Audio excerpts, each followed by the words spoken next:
Copyright ইস্যুর জন্য গানটা পুরো চালাতে পারছি না।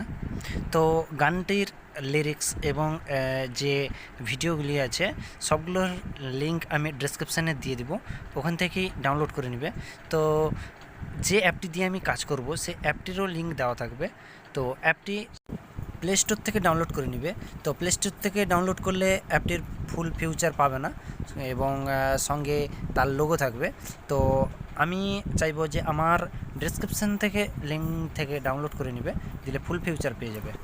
তো অ্যাপটি ডাউনলোড করে ওপেন করার পর এরকম প্লাস আইকনে ট্যাপ করে 16.9 এই অপশানটি ট্যাপ করব, দিলে মিডিয়া ব্রাউজারে যাবে। এখান থেকে ব্যাকগ্রাউন্ডে যাব এবং একটা সলিড লেয়ার ব্ল্যাক নিয়ে নেব, এটা একটু বাড়িয়ে নিব।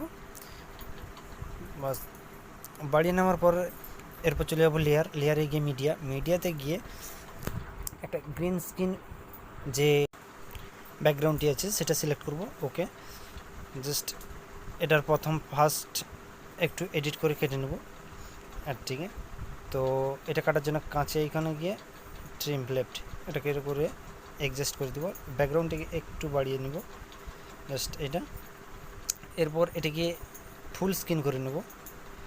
ফুল স্ক্রিন করার পর লেয়ারে মিডিয়াতে গিয়ে একটা ব্ল্যাক স্ক্রিন লিরিক্স একটা নিয়ে নেব। ব্ল্যাক স্ক্রিন লিরিক্সটাকে আগে অ্যাডজাস্ট করে নেব। এরপর দেন চলে যাব বাম দিকে যে দেখতে পাচ্ছি 3 ডট, এখানে গিয়ে সেন্ড টু ব্যাকওয়ার্ড এটা করব, এটাকে অ্যাডজাস্ট করে দেব। তোমাদের যদি এরকম ভালো লাগে এরকম করে এক্সপোর্ট করে নিতে পারবে, এরকমই হবে। তো আমি চাইছি আমার নিজের একটা ফটো ব্যাকগ্রাউন্ড লাগাতে। এরপর চলে যাবো মিডিয়াতে গিয়ে সেম একটা ফটো নিয়ে নেব, ফটোটিকে বসিয়ে নেব আগে, অ্যাডজাস্ট করে নেব। এরপর চলে যাবো 3 ডটে এবং এখানে গিয়ে ব্যাকওয়ার্ড। এবার দেখতে পাচ্ছ লিরিক্সটি নিচে চলে গেছে, এটাকে আগে তার মতন করে সাজিয়ে নিচ্ছি, বড় করে নিচ্ছি, ব্যাকগ্রাউন্ডটা বড় করছি। এরপর ফটোটাকেও ব্যাকগ্রাউন্ডের মধ্যে বড় করে নিচ্ছি।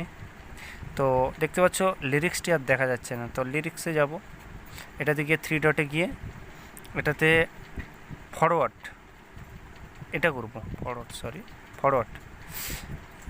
এবার এটাতে চলে যাব নিচের দিকে দিয়ে ব্ল্যান্ডিং এই অপশানটাতে গিয়ে স্ক্রিন দিলে কালো স্ক্রিনটা উঠে যাবে। জাস্ট এটাকে এবার অ্যাডজাস্ট করে বসিয়ে নিতে হবে। আমি একটু ছোট করে নিচ্ছি। তো পারলে ছবিটাকেও একটু জুম করে নিতে পারবে, এভাবে একটু জুম করে নিলে। তো এইভাবে অ্যাডজাস্ট করে বসিয়ে নিবে, মনের মতন করে সাজিয়ে নিবে। তো এটা কেমন হয়েছে দেখে নাও, এইভাবে হয়েছে।